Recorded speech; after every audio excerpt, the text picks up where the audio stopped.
Hey guys, tatry kong gawing lechon paksiw itong manok. Kung anong lasa niya.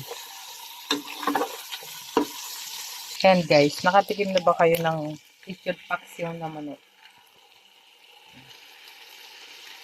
Ayan na nga guys, ang aking lechon paksiw na manok. Ayan, kumukulo na siya guys. Ano? Nakatikim na ba kayo niyan guys?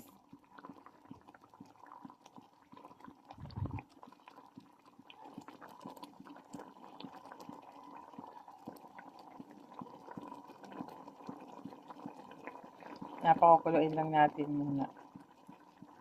Wow, ayan na. Luto na guys.